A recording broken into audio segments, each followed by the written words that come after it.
Olá! Para você que está acompanhando a programação da Rádio Defensoria, está no ar o programa A História Contada por Nós, uma iniciativa do Movimento Negro Unificado, da Coordenação Estadual de Política de Promoção da Igualdade Racial e da Secretaria de Estado da Saúde, CESAL, através do Núcleo de Ações Programáticas da Saúde da População Negra, em parceria com a Defensoria Pública Estadual. Na apresentação, eu, Antônia Pedrosa. Na minha companhia hoje, eu tenho o prazer e a satisfação de receber duas pessoas super importantes nesse cenário cultural, que é a Ana Cristina e o Vinícius, que vão conversar conosco daqui a pouquinho, falar um pouco mais sobre a cultura, sobre ancestralidade, sobre a cultura nas periferias. Então, sejam muito bem-vindos.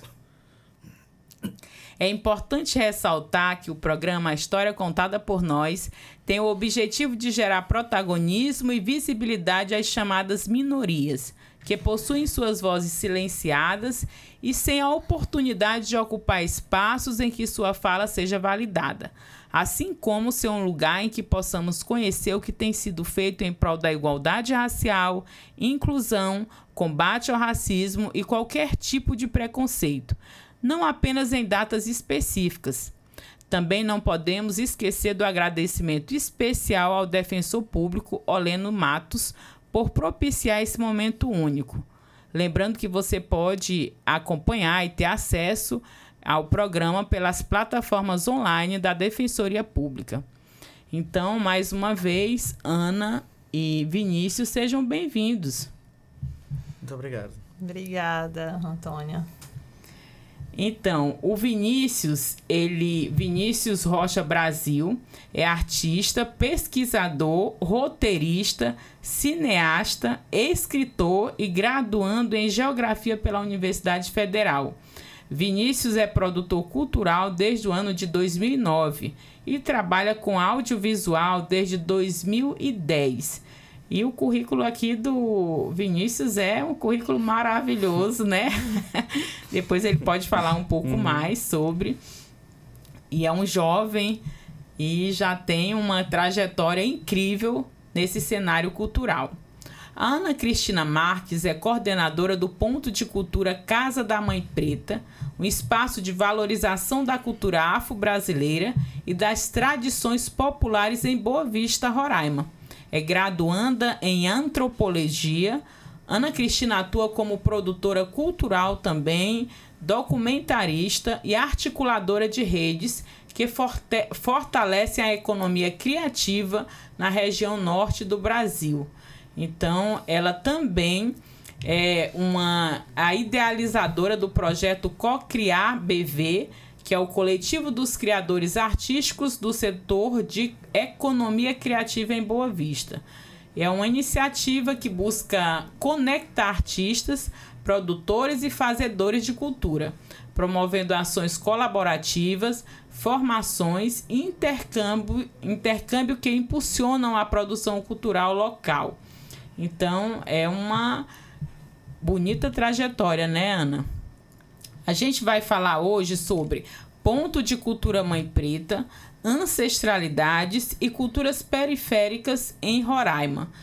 Então, para a gente começar aqui o nosso bate-papo, Ana, a gente vai começar por você, já que a gente traz aqui, né, no tema do programa, o nome do Ponto de Cultura. E eu gostaria que você se apresentasse como você gostaria, né? Como você quiser se apresentar um pouco mais e também falar um pouco sobre quem foi Mãe Preta, para a gente começar esse bate-papo. Pronto, vamos fazer isso. Então, eu sou Ana Cristina, eu sou filha biológica da Mãe Preta. E a minha mãe, ela sonhava muito em ser mãe. Aos 14 anos, ela começou a fazer parto, né? Começou a trajetória dela como parteira. E ela sempre dizia pra gente que todas as vezes que ela ia fazer o parto, ela voltava triste, que ela queria levar o bebezinho pra casa. E não era dela, né? E aos 18 anos ela conheceu meu pai tinha 42 anos, ele já era viúvo 2 vezes e ela criou os 9 filhos dele. Depois de 18 anos de casamento, ela engravidou da minha irmã. Nossa. E ficou muito feliz. muito feliz mesmo. 38 anos de idade ela tinha quando engravidou da minha irmã. 2 anos depois ela engravidou de mim. Mas antes da gente tem uma história mais interessante. Um dia ela saiu de casa para fazer um parto. E quando a mãezinha teve o bebê, ela disse, chama a mulher porque eu vou dar esse menino. Ela disse, não, então dá pra mim. Na hora ela cobrou, né? Já que vai dar, né? Já que vai dar, eu tô aqui, dá pra mim, que é o nosso irmão mais velho, o Gilvan. Então, a minha mãe faleceu aos 76 anos, agora dia 30 de abril vai fazer 1 ano. E deixou esses 3 filhos biológicos, incontáveis filhos de parto, né? E também tem os filhos de santo, porque ela era sacerdote da Umbanda. E essa trajetória dela começou no Maranhão, passou pelo Pará e se consolidou aqui no estado de Roraima. Mãe preta, por que chama mãe preta? Porque realmente era uma pretinha, pequenininha, mas de uma existência grandiosa. Era uma líder comunitária, muito procurada por todos, rezadeira, curandeira, conselheira. A minha mãe morreu e deixou um legado muito grande de integridade, de seriedade com aquilo que ela fazia. E após o falecimento dela, a gente começou a pensar maneiras de não deixar isso morrer, né? De dar uma continuidade, né? Minha mãe, a Antônia, ela nunca foi na escola. Ela contava pra gente que ela foi na escola pela primeira vez e quando chegou na escola ela chorou. E o pai dela, não muito sensível à situação, disse que ela não ia mais. E ela não foi. Então ela não aprendeu a ler nem a escrever. Mas ela fez de tudo para que eu e a minha irmã tivéssemos acesso à educação. E ela morreu e deixou uma família próspera. Então, dentro dessa nossa configuração de vida, que foi possibilitada pelos esforços dela, nós estamos hoje dando continuidade à casa. De uma forma mais expansiva. E que muitas vezes, quando a gente faz lá os nossos trabalhos, a gente chora e se emociona e pensa assim, nossa, como ela ficaria feliz de ver isso aqui. De participar disso aqui, né? Porque na época da minha mãe, o exercício da fé que ela praticava, da Umbanda, as pessoas eram muito marginalizadas e demonizadas por outra religião. E a minha mãe, ela tentou e conseguiu a todo custo nos proteger disso, né? Ela nos protegeu de tudo que ela passou. Ela vivenciou todo esse período de marginalidade da religião, de opressão, onde as pessoas que acreditam dessa forma viviam mais de forma restrita dentro dos terreiros, não ocupavam espaços comuns dentro da sociedade, né? Você não podia declarar a sua fé porque você era hostilizado por isso. Então, a minha mãe, ela morreu sem vivenciar, né? Sem viver muitos momentos de liberdade que hoje a gente vê acontecer, né? Através das redes sociais. Exato, movimentos que enaltecem a religião, né? Que pregam a liberdade, que dizem não à intolerância religiosa. Então, assim, como a minha mãe não vivenciou isso, a gente acha muito justo que a história dela seja tomada como referencial nesse cenário, né? Como ela praticava essa fé, como ela tratava isso com muito amor, com muita seriedade. E o benefício de tudo isso, né? Porque eu acho que é aí que reside o verdadeiro legado. É o que você faz pela vida do outro. Sim. E ela fez muito mesmo. Uma mulher sábia, né? Que praticava questões do bem viver, como a gente fala, que é cuidar das pessoas para a comunidade, não é, Ana? Estava ali e é muito comum essa figura das mulheres parteiras, é uma sabedoria, eu diria que ancestral. Isso. Né? Que a gente não explica como que uma mulher que não é letrada consegue ajudar a trazer ao mundo um ser vivo, né? A parteira. Então é de uma sabedoria que a gente não consegue explicar, só os deuses e as deusas, né? Mas é muito bom ouvir a história de, assim como a Mãe Preta, a gente tem muitas outras mulheres, né? E homens que são sacerdócio da religião de matriz africana, que é uma religião que a gente fala do racismo religioso. Já vieram aqui no programa com outros temas falar sobre a questão do racismo religioso, da intolerância religiosa.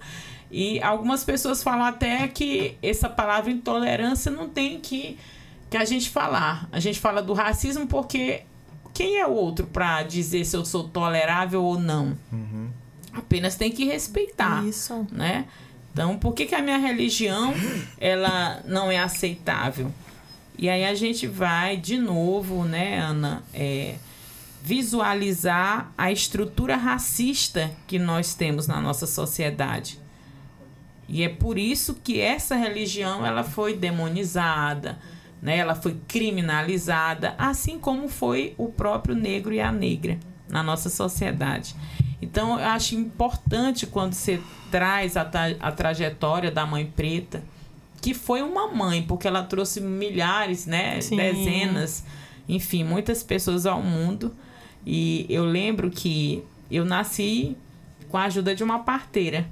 E eu lembro da figura dessa parteira, que era uma mulher baixinha, com as pernas cambotas, e ela já usava um chapelão. E toda vez que ela passava pela rua, várias crianças davam a benção para ela, porque então sua mãe foi mãe de muitos filhos e filhas, né, Ana? Muitos filhos.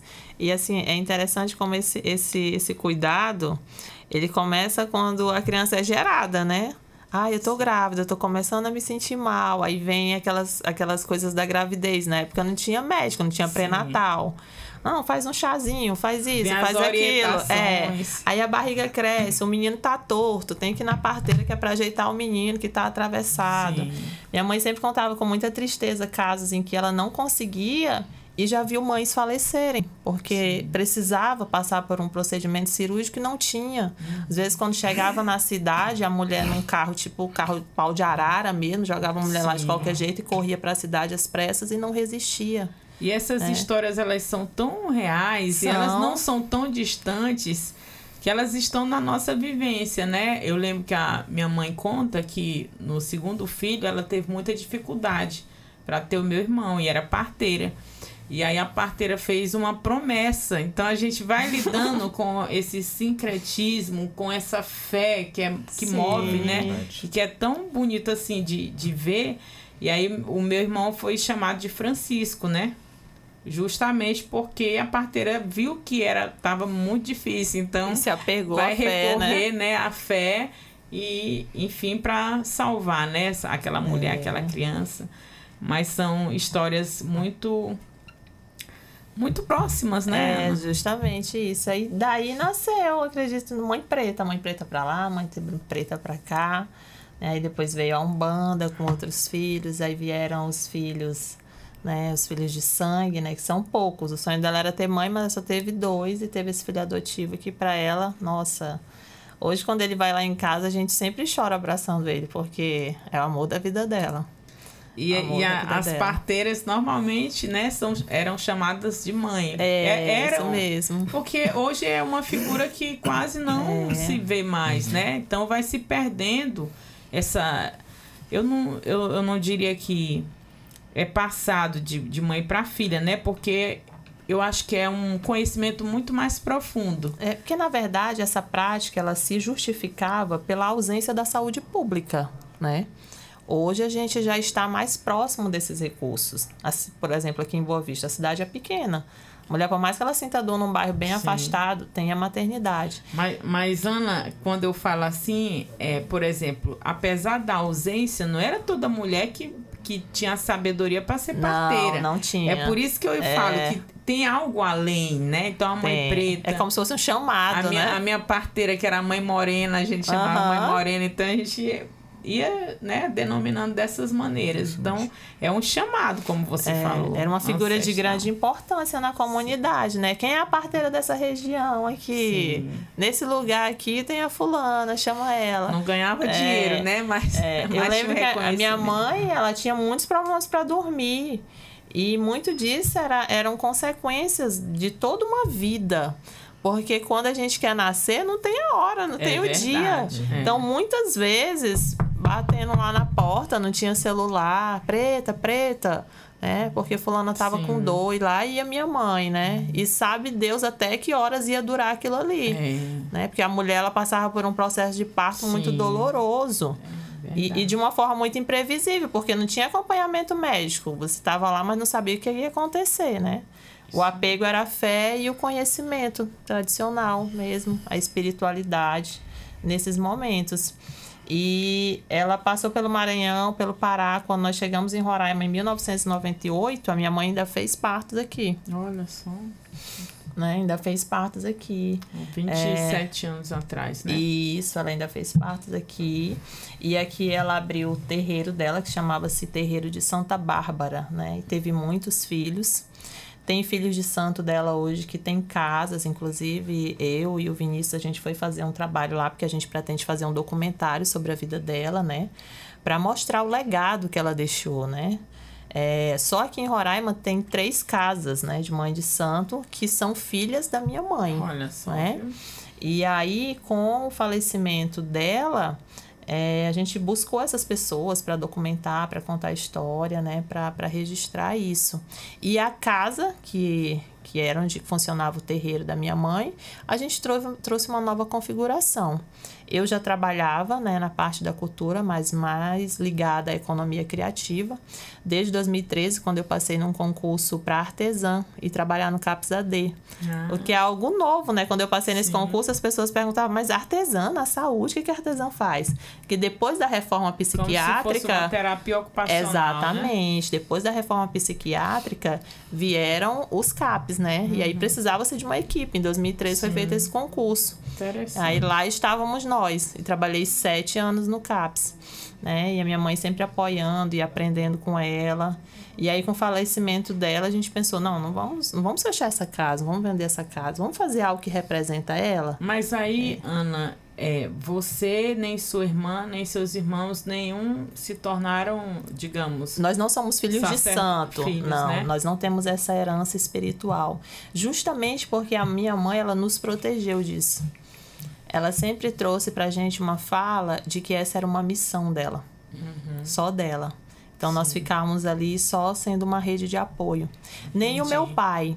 O meu pai, ele foi um homem muito leal à minha mãe. E apaixonado, viu? Muito apaixonado. Ela viveu com ele 31 anos. E ele morreu em 98. E até quando ela morreu aos 76 anos, lá no hospital, ela dizia, eu tô vendo o Raimundo, eu tô vendo o Raimundo. Eu falei, tá lhe chamando? Não vá não, viu? Deixa ele ir pra lá, não vai não. Ela era muito apaixonada por ele, porque ele foi um homem muito leal a ela. Ele tinha vontade de ir pra igreja, mas ele não ia por causa dela. Aí ele era a rede de apoio dela. Mas assim... 3 meses antes dele morrer, aconteceu que ele foi e ela foi também, né? É o que acontece no casamento para dar certo, né? As duas partes cedem, né? E assim, eles passaram mais de 30 anos. E ele foi, ela acompanhou ele, e aí os dois viajaram. Aconteceu que na viagem ele faleceu e ela voltou para o Pará sozinha. Quando chegou no Pará, encontrou a dona Fátima, que era filha de santo dela, né? Uma pessoa que nos ajudou muito, e trouxe a gente para Roraima. Olha e só. foi algo que nos salvou, porque eu e a minha irmã éramos criança, né? E esse estado, ele nos deu muita oportunidade. Aqui a gente estudou, aqui a gente formou, hoje nós somos concursadas, temos uma família próspera. Então, assim, aquela mulher pequenina, né? Sim. Que não sabia ler nem escrever. Cheia de sabedoria, cheia né? de sabedoria. Nos grandiosa, criou, né? grandiosa. Uma mulher grandiosa nos seus criou feitos. muito bem, né? E a minha mãe, ela foi uma mãe muito conselheira, muito pedagógica, sem nunca ter ido numa escola, porque a gente foi criado sem apanhar. Mas uma sabedoria, né? E eu sempre falo isso porque a gente, que é a geração 30+, apanhou um bocado, né? Naquela época não tinha Estatuto da Criança e do Adolescente, não tinha a Lei da Palmada, então muitos sofreram abusos, violência. Sim. E eu e os meus irmãos, nós somos criados distante dessa realidade. Sempre foi com muito amor, com muita conversa. E esse mesmo tratamento que ela deu pra gente, pros filhos biológicos, ela dava pros filhos de santo. Sabe? Todas as pessoas que passaram pelo caminho dela têm essas recordações. De uma mulher sábia, carinhosa, né? Afetuosa. Tranquila. Hoje a gente vê muito essas questões de abuso, né? Em algumas situações do sacerdócio, né? Da disputa de poder. E a minha mãe, ela deixou esse legado de sempre tratar as coisas na passividade. Que bom, Ana, ouvir um pouco sobre a história de vida, né? E o legado que permanece. Permanece. Né? Tanto através dos filhos de santo, quanto dos filhos e filhas biológicas, né? Que ela teve. E, enfim, vai perpetuar aí por muitas gerações. E aí nós estamos aqui também com o Vinícius Rocha Brasil. Não sei porque eu queria chamar Marcos Vinícius. É o Marcos Vinícius, meu nome é Marcos Vinícius. Eu lembro, viu? Ele vai falar um pouco pra gente, então, como que surge essa parceria, né, entre ele, que é um profissional também dessa área da cultura, e a Ana, para dar vida, né, à casa, então, da Mãe Preta. Como que funciona, Vinícius? Conta um pouco pra gente. Essa história é muito, muito legal. Primeiramente, né, eu sou Vinícius Rocha, sou produtor cultural desde 2009, sou manauara, venho do Amazonas e já exerci esse trabalho, né, de produção cultural no Amazonas. Meu trabalho sempre foi voltado a comunidades periféricas, a democratização do acesso à cultura, ao alimento, à saúde, né? Então, eu sou um militante assim desde 12, 13 anos de idade, né? Eu faço esse trabalho. E vindo a Roraima, né? Tivemos a oportunidade de dar, na época primeiramente, assim, para contextualizar tudo, eu sou formado em gestão e análise de projetos e durante o ano de 2023, 2024, aqui em Roraima foi lançado o edital da Lei Paulo Gustavo, né? Que foi uma lei criada na época da pandemia, emergencial, para dar um suporte, né? Dar uma força aos agentes culturais, aos artistas, às pessoas que estavam sendo prejudicados com a questão do lockdown, né, que ocorreu, e enfim, de tudo que a pandemia trouxe, né, de desafios para a humanidade naquele momento. Então, a Lei Paulo Gustavo veio para dar esse suporte para esses artistas e foi criado um núcleo de outros agentes culturais, da qual eu faço parte, que já tinham uma experiência, e esses agentes culturais eles foram através tanto da Secretaria de Cultura daqui do estado de Roraima, quanto da Assembleia e também da FETEC, né, que é a Fundação de Turismo, Educação e Cultura daqui do município. Foram realizadas oficinas, cursos, né? Uhum. Cursos de escrita de projeto, para justamente possibilitar que outras pessoas, pessoas mais sem essa capacidade, sem esse conhecimento, né, técnico, na verdade, sim, pudessem participar e pudessem acessar esse recurso, né? E foi assim que nos encontramos. A Mãe Preta e a Ana Cristina... Você e a Ana, então, isso, nesse contexto, vocês se... Isso. A Mãe Preta e a Ana Cristina foram minhas alunas na época da oficina, né? E aí foi uma experiência muito legal. Escrevemos um projeto, né? A Ana Cristina escreveu um projeto, eu dei uma auxiliada, e esse projeto foi aprovado, né? Em primeiro lugar. Foi aprovado em primeiro lugar, e aí a Mãe Preta teve a oportunidade de poder executar esse projeto. O que não aconteceu, infelizmente, né? Porque ela veio a falecer antes da execução desse projeto. E então ficou um vazio, assim, né? Entre nós. Então, uma certa vez, a Ana Cristina me convidou para ir na casa da Mãe Preta, onde ela morava, né? E aí, na intenção, assim, de fazer uma homenagem, né? Um evento, porque eu também, como produtor cultural, trabalho com eventos, com festivais, né? Produzo, faço esse trabalho também. E aí, quando a gente estava lá no local, né? Vimos o potencial de todo aquele espaço, né? A localização, né? Toda a história, o legado. E eu falei para Ana Cristina, não, a gente não pode deixar isso se apagar, né? Uhum. Então, foi muito boa, assim, essa nossa ideia. Então, desde então, a gente teve essa iniciativa de criar o Ponto de Cultura, a Casa da Mãe Preta, em homenagem à Mãe Preta. Eu e Cristina somos os coordenadores, né, da Casa da Mãe Preta. E o Ponto de Cultura, ele é uma ferramenta que nós utilizamos hoje, os artistas, os agentes culturais e principalmente a sociedade, para poder ter acesso a coisas, a linguagens, a informação, a cultura, a alimentação, coisas que não são tão, vamos dizer assim, fáceis, compartilháveis na sociedade. Então, nosso objetivo sempre foi democratização do acesso à cultura, a possibilidade de trazer esse benefício, né, esse resultado para a sociedade de modo real, né? Então, é isso. Assim, o nosso trabalho ele parte um pouco disso. E, claro, com o legado da Mãe Preta, né? Então, a força, a história da Mãe Preta, ela faz com que vamos dizer assim, o modus operandi do nosso ponto de cultura seja voltado a questões da cultura popular brasileira, da Umbanda, né, como a Ana Cristina já falou, também voltado à questão das artesãs tradicionais, da medicina tradicional, das mestras artesãs, como a Mãe Preta, parteira, né, que fazia benzimentos, fazia orações, sabia trabalhar com as ervas, né? Então, o nosso trabalho, ele envolve isso, manter vivo o legado de trabalho, né? E todo aquele arcabouço cosmológico que Mãe Preta ensinou durante todos esses anos, né? Para todos nós aí que passamos pelo caminho dela. Então, o Ponto de Cultura se iniciou em 2024, né? 2024, isso, 2025, 2024. Né? E desde então a gente tem realizado esse trabalho, feito oficinas, feito palestras, feito rodas de conversa, eventos, né, maiores, assim, como rodas de samba.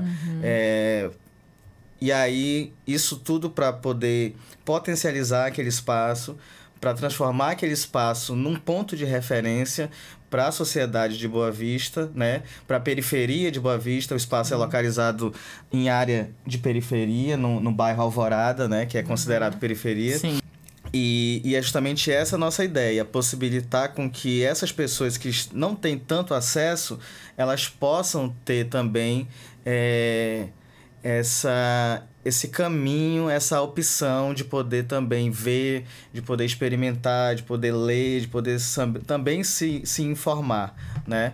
Então, esse é o nosso trabalho e pretendemos, né, continuar no futuro. Nós pretendemos transformar esse ponto de cultura num instituto, chamado Instituto Casa da Mãe Preta, que é justamente para potencializar esse trabalho de formação, de oficinas, a economia criativa, né? A bioeconomia também. Eu sou cineasta e trabalho com audiovisual, então o audiovisual também é uma das ferramentas que nós vamos utilizar dentro do Ponto de Cultura Casa da Mãe Preta para potencializar os nossos discursos, os discursos das pessoas que são da periferia, os discursos dos invisibilizados, e tudo isso juntando todas essas linguagens, essas informações, mas como eu disse no começo, sempre tentando manter vivo o legado, a história da Mãe Preta. Então, a gente, ouvindo vocês falar, é como se fosse um chamado, né? Porque vocês observam, ela vai para a oficina, não é, Ana? Tem esse contato com o Vinícius, e aí, isso. Logo depois, né, faz a passagem, né? Como a gente fala, encantou, né? Ancestralizou. E aí o Vinícius teve aquele contato. Então, acho que isso é muito profundo, né? Quando a gente ouve vocês falarem, né? De quão essa mulher foi marcante para essa população, né? Para o lugar ali que ela residia e, posteriormente, esse lugar ser transformado nesse espaço que vai buscar, né, aprofundar e manter também viva toda esse legado, eu posso assim dizer, né, Vinícius? Sim. Nosso trabalho, ele começou de maneira bem, como eu posso dizer, de formiguinha, né? Eu sempre falo isso para Ana Cristina, nosso trabalho é um trabalho de formiguinha, porém ele é muito potente, né? E vendo essa potência, a gente vê uma receptividade da população em relação à Casa da Mãe Preta, né? Sim. As pessoas querem estar dentro da Casa da Mãe Preta, querem conhecer, querem saber a história. E aí, por isso que eu disse que esse ponto de cultura se transforma num ponto de referência, Sim. né? Do bairro Alvorada, dessa parte, dessa região da cidade de Boa Vista, justamente por isso, porque a gente vem com um objetivo de também, de certa forma, melhorar a qualidade de vida daquelas pessoas que estão ali. Melhorar, proporcionar momentos, proporcionar formações, proporcionar opções, né? E continuar esse trabalho de transformação de vidas que a Mãe Preta fazia, só que agora de um modo diferente. Sim. A gente não tem mais a técnica, a metodologia da parteira, da Mãe de Santo, porque, como você falou, ela encantou, Sim. né? Mas a gente tem as nossas ferramentas próprias que nós vamos utilizar para dar prosseguimento a isso, né? Então, eu vejo muita potencialidade nesse ponto de cultura. Espero, eu e Ana Cristina, né? Esperamos que ele se torne uma referência para a sociedade de Boa Vista, que ele os eventos dele entre no calendário, né, do município, porque a gente entende que é isso, a contribuição de uma pessoa potente transforma várias parcelas, várias outras pessoas da sociedade, e é por isso que a gente está nesse trabalho aí, como você disse mesmo, atendendo a esse chamado, né? Então é isso. E eu acredito que a Mãe Preta tá por lá também, claro, né? Porque às vezes tem coisas invisíveis que você...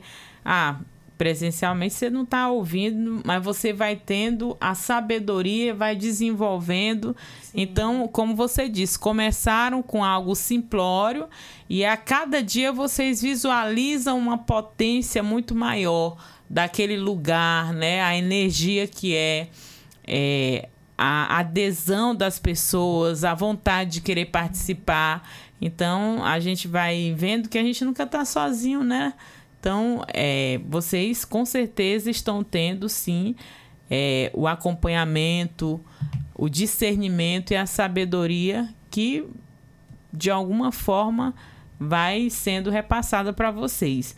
E aí o Vinícius traz uma questão que é muito legal de ouvir, que esse ponto, Ana, ele busca também fazer com que aquela comunidade ao entorno, ela tenha possibilidades de ascender economicamente, né?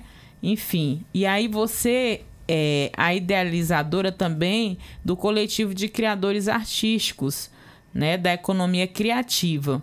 Eu queria que tu falasse um pouco pra gente sobre a economia criativa.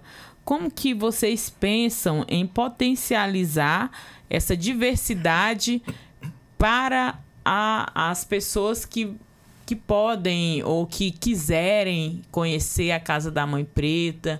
Enfim, fala um pouco para a gente sobre essa economia criativa. Sim, muito feliz pela oportunidade de falar disso, né? Porque é um dos pilares de memórias que a minha mãe deixou. A minha mãe nunca trabalhou fora, né? O meu pai sempre curtiu as coisas, mas ainda assim ela deu um jeitinho ali de ter o que era dela. E como que ela conseguiu isso? Através do artesanato. Ela costurava, fazia crochê, e esses conhecimentos eles foram repassados pra gente. Eu também nunca trabalhei de carteira assinada, fui trabalhar no concurso quando eu comecei em 2013, né, como artesã. E já fui para essa área. Em 2021 eu fui para a Polícia Militar e comecei a desenvolver alguns trabalhos dentro do colégio, também com a economia criativa. Um trabalho que tem uma grande aceitabilidade pelos meus comandantes, graças a Deus. E aí, quando a gente abriu o ponto de cultura Casa da Mãe Preta, eu falei, não, a gente vai trabalhar com várias coisas, mas isso aqui não pode faltar. Ano passado eu escrevi um projeto para a Secult, que foi contemplado, para produzir um documentário sobre economia criativa. E aí nasce o Cocriar BV, né? Eu comecei a elaborar o projeto de outros artistas tipo, eu tenho, por exemplo, a Dona Linda que faz amigurumi. E aí, numa conversa com ela, a gente viu que a história dela era muito interessante. Dona Linda teve uma filha assassinada, infelizmente. E a prática do amigurumi para ela é terapêutica, né? E a gente montou um projeto para ela chamado Bonecos da Esperança. E escrevemos esse projeto e ela também foi contemplada pela Lei Paulo Gustavo através da Secult. E assim temos várias outras histórias. Eu falei, por que a gente não pode juntar essas histórias, fazer um documentário? Aí a primeira ideia é, vamos fazer um documentário, né? A Secult contemplou o nosso projeto, vamos começar agora em junho as atividades. E também trazer esse pessoal do Cocriar BV, esses artistas, para um espaço de pertencimento, né? E também que eles possam transmitir esse conhecimento. Porque é muito satisfatório quando a gente sabe fazer alguma coisa e tem pessoas interessadas em aprender, né? E reconhecem exatamente, também, né, reconhecem.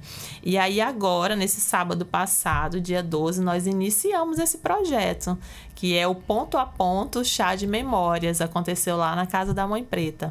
Nós reunimos algumas artesãs e pessoas que tinham vontade de aprender. Fizemos uma grande mesa, uma dinâmica, né, que nós chamamos de Batalha de Bordados, que foi muito interessante, né? Um tecido para cada equipe, cada um ia fazendo um bordado, a outra ia fazendo uma beirada de crochê. E foi um trabalho muito bacana que a gente vai estar postando os melhores momentos lá no Instagram da Casa da Mãe Preta.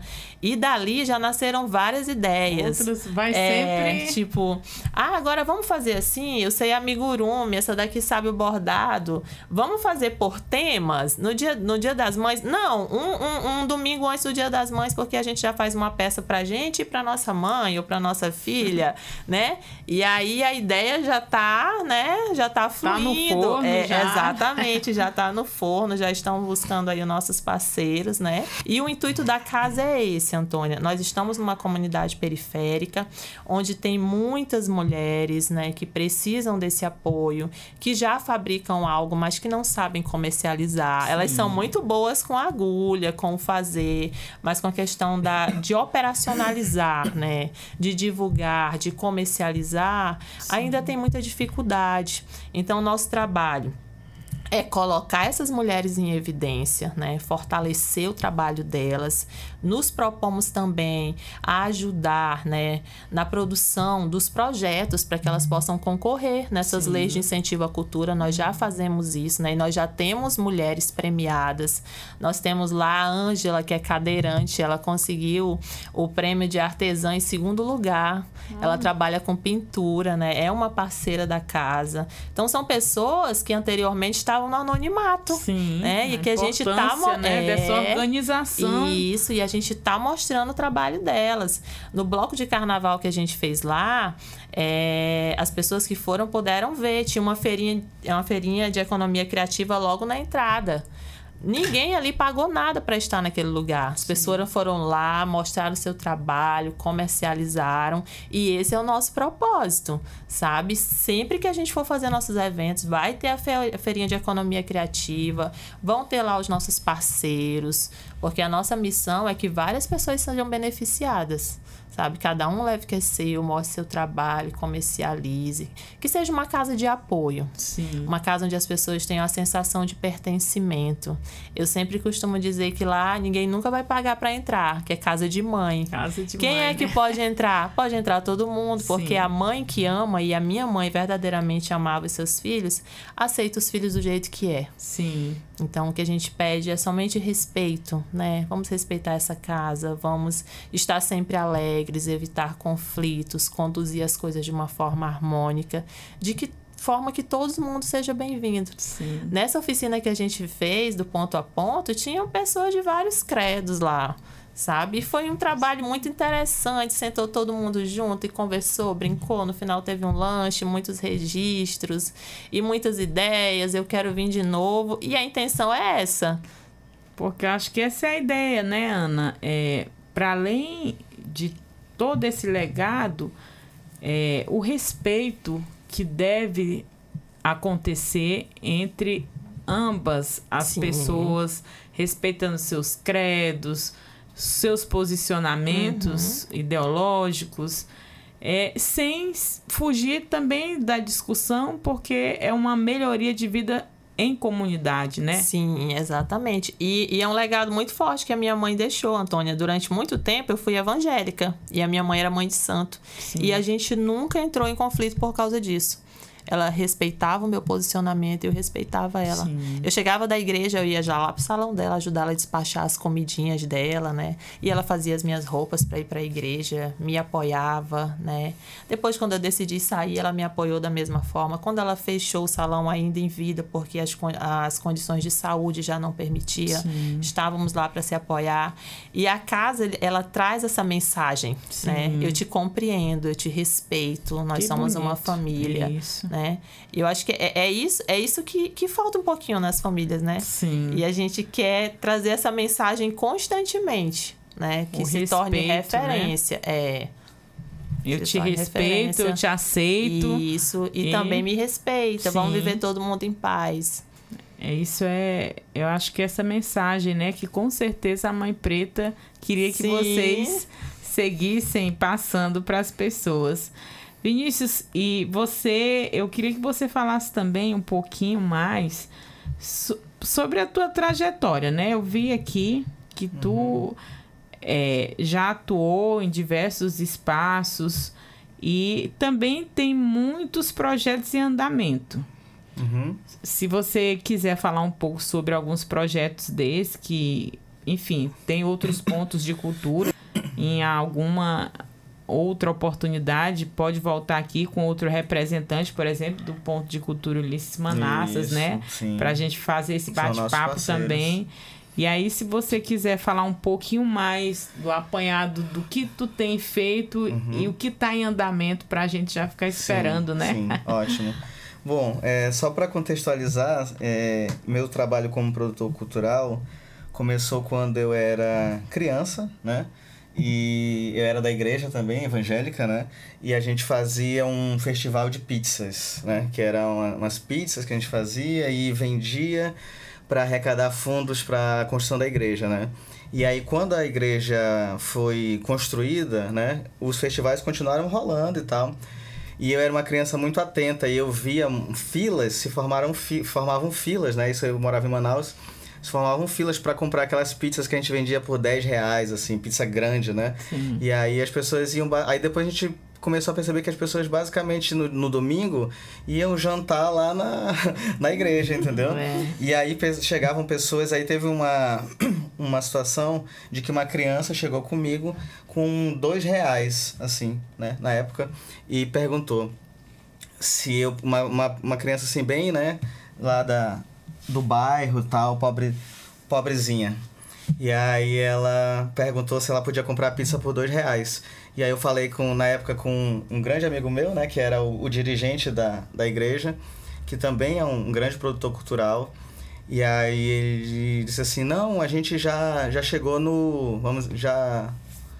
já conseguimos arrecadar o que a gente queria, né? Aí eu falei, então vamos liberar essa pizza para essa galera aí, por quanto eles tiverem, de graça e tal. Sim. E aí dali nasceu esse despertar de trabalhar com o público, né? E aí é uma coisa que eu sempre falo para Ana Cristina também, que os meus projetos sempre são abertos ao público de graça. E sempre tem que ter comida também, né? Envolvida, pra galera comer e se alimentar. Porque eu também venho de uma região, eu sou amazônida, né? Sou de Manaus. Veio de uma região periférica, a luta é muito difícil, né? A rotina, o dia a dia de Manaus, muita violência, poucos recursos, né? E então eu entendo essa realidade, né? Essa realidade social, porque eu venho dela e estou inserido nela, né? Então aí nasce essa gama de projetos que a gente tem realizado, né? Nasce o produtor. Isso. Aí chegando em Boa Vista, né? Chegando em Boa Vista, a gente me uni, né? Com o Ponto de Cultura Ulisses Manassas, né? Que estava sendo construído também, né? Então eu também participei da construção do Ponto de Cultura Ulisses Manassas. Me orgulho muito desse trabalho, né? Um trabalho também de resistência, juntamente com o coletivo de cultura do MST, né? A gente vem realizando esse trabalho e agora na Casa da Mãe Preta, também realizando um trabalho, só que com o mesmo trabalho, só que com uma vertente mais segmentada, como eu falei, né? Para os povos de matriz africana, para a cultura popular brasileira, né? E a gente trabalha dessa forma. Eu tenho muitos projetos em andamento, mas no momento eu estou trabalhando principalmente com o cinema, né? Eu sou cineasta e estive agora recentemente em Brasília para deliberar algumas coisas desse projeto. E esse projeto eu só vou falar ele aqui porque ele é um projeto que vai impactar bastante a nossa sociedade, de certa forma, porque é um documentário que vai ser exibido na COP, né? Olha. Então, o nome do projeto se chama Mudanças Climáticas e Migrações nos distintos biomas do Brasil.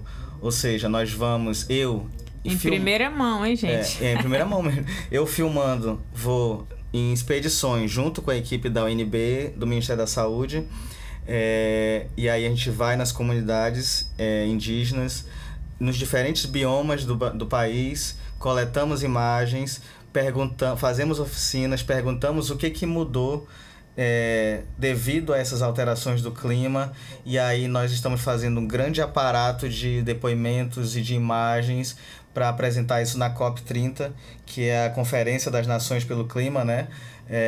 Uma conferência internacional que vai ser realizada no Brasil, aqui Sim. no Brasil esse ano, lá em Belém, né? Em novembro.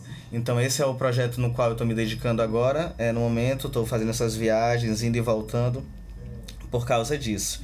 Mas uma coisa que eu queria deixar assim, em alerta, né? É que eu e a Ana Cristina, dentro do Ponto de Cultura da Casa da Mãe Preta, nós deliberamos, e a Ana Cristina até já falou um pouco sobre isso agora na fala dela anterior, um projeto muito importante para a gente aqui da sociedade de Boa Vista, principalmente os artesãos, artistas, artesãs, artistas independentes, enfim, todo mundo que trabalha com cultura, com saúde coletiva, com projetos sociais. E a gente, eu e a Ana Cristina, deliberamos um projeto chamado Salinha. O que é a Salinha? A Salinha é basicamente um apoio técnico, burocrático, jurídico, que a gente oferece para essas pessoas que não têm condições de acessar isso por conta própria, por serem artistas independentes, por serem muitas vezes, como a Mãe Preta, analfabeta, não Sim. sabia ler, então não sabia como escrever um projeto, Sim. né? Então, o Ponto de Cultura Casa da Mãe Preta, hoje, dentro da sociedade Boa Vista, ele também vai funcionar com esse objetivo de trazer esses artesãos, esses artistas, essas pessoas que estão querendo mostrar a sua arte, que já fazem isso há anos, a vida toda, mas que não tiveram oportunidades, que não têm oportunidades de acessar esses editais, né? São bem burocráticos, né? Isso, esses grandes editais, esses recursos. Então, geralmente, quem acessa esses editais são pessoas que têm acesso a essas informações, Sim. né? Então, nós também temos acesso a essas informações e nós, enquanto movimento de cultura, de contracultura, a gente entende que também é nossa obrigação proporcionar isso para a sociedade, é a nossa contribuição para a sociedade. Porque essa foi a nossa história de criação, né? Mãe Preta queria fazer um projeto e não sabia como escrever. Ana Cristina também não tinha tanta experiência na época, Sim. né? Para escrever, fizeram a oficina e daí surgiu tudo isso, né? Então, histórias como a Mãe Preta existem milhares Sim. em Boa Vista, em Roraima, no Brasil, Exatamente. Né? Então, o nosso país, ele é um país composto por mães pretas, Sim. né? A nossa sociedade, a base social. Com certeza, ela nasceu assim, né? Sim. Se você for fazer um resgate histórico, né? Tem até um estudo muito bonito de uma pesquisadora e cineasta, acho que é lá da Bahia, que ela fala que a primeira fotografia e a primeira mãe era uma mãe preta, Sim. né? E aí tem a foto, né, da senhora que era uma escrava, que chamava Ama de Leite, né? Ela era ama de leite. Então, a história do Brasil, ela nasce dessa forma, Sim. né? Então, o nosso trabalho é justamente isso. viabilizar e potencializar essas histórias, assim como a da Mãe Preta, assim como as nossas histórias pessoais de vida, né? Minha, da Ana Cristina. Nós não viemos de uma elite social, né? Nós viemos de uma outra parcela da sociedade que muitas vezes é discriminada, inferiorizada, rejeitada, né? Então, nosso trabalho hoje... Marginalizada, né? Como muitas vezes eu sou marginalizado. Então, a nossa luta é justamente isso. Fazer com que esse caminho seja um pouco mais fácil ou então seja um pouco menos difícil de caminhar para todos nós, né? Então, esses são os meus projetos atualmente, né? Me reparto entre o cinema e a produção cultural. E em Boa Vista, entre o Ponto de Cultura Ulisses Manassas e a Casa da Mãe Preta, que são esse network, essa interligação, né? Que a gente precisa para poder mudar realmente o foco. E também dizer que Casa da Mãe Preta traz uma nova discussão para a sociedade de Boa Vista, né? Vai trazer novas linguagens, novas imagens, né? Aqui nós temos uma sociedade que, de certa forma, é muito conservadora no sentido de não se abrir para o diferente, não se abrir para o que não é comum, né? E só que o que eu entendo, que a Ana Cristina entende, a gente entende, é que esse diferente, que são justamente essas... toda essa cosmologia da africana, brasileira, isso não é o indígena, isso não é o diferente, isso aí é a nossa vida. Nós somos isso, não há como negar isso, entendeu? Então, a nossa luta é justamente conservar essa ancestralidade e dizer para a sociedade, olha, nós somos isso. Não tem por que se envergonhar, se martirizar, querer mudar, entendeu? E a Casa da Mãe Preta, ela mostra isso de certa forma, dando, como a Ana Cristina falou, possibilitando, através de oficinas, de palestras, de rodas de conversa, de várias outras coisas que nós vamos realizar, pelo menos esse abraço, esse acolhimento, né, com essa sociedade que sempre sofreu e sofre tanto, né? Então é isso, o nosso trabalho. É resistência, né? Então, eu tô super feliz com esse bate-papo. Vocês são maravilhosos, né? Uma proposta encantadora, emocionante, gratidão. Sabe? Em vários momentos a gente fica emocionada com toda a trajetória, com toda a história. E como que como vocês mesmos disseram, nasce ali pequeno, tímido, um projeto, e a cada ação é maximizada, né? Vem muitas outras ideias e possibilidades. Então, a gente percebe que a ancestralidade está muito presente e fortalecendo essa resistência, né? E aí, como o Vinícius fala, a nossa estrutura, ela vem dessa base social de mulheres negras, de povos indígenas, de pessoas negras, enfim, essa diversidade que precisa ter esse respeito, né? E eu gostaria muito de agradecer a participação aqui hoje de vocês no programa A História Contada por Nós. Sejam sempre muito bem-vindos, viu, Ana? Obrigada. Foi uma satisfação enorme, de verdade, tê-los aqui, para que a gente conheça o que tem sido feito, e tem muita coisa boa sendo feita, né? Então, um agradecimento especial por vocês estarem aqui hoje. Muito obrigada. Obrigada, Antônio. Gratidão. Um agradecimento especial também para você que nos acompanhou e que acompanha através das plataformas digitais da Defensoria Pública, seja no YouTube ou no Spotify. Gratidão. Lembrando que o programa A História Contada por Nós tem como objetivo falar sobre todos os assuntos que nos atravessam enquanto pessoas negras, mostrando os dados, identificando as causas, pois só assim poderemos avançar rumo à igualdade racial e por uma sociedade sem nenhum tipo de preconceito. Uma iniciativa do Movimento Negro Unificado, da Coordenação Estadual de Política de Promoção da Igualdade Racial e da Secretaria de Estado da Saúde, CESAL, através do Núcleo de Ações Programáticas da Saúde da População Negra, em parceria com a Defensoria Estadual.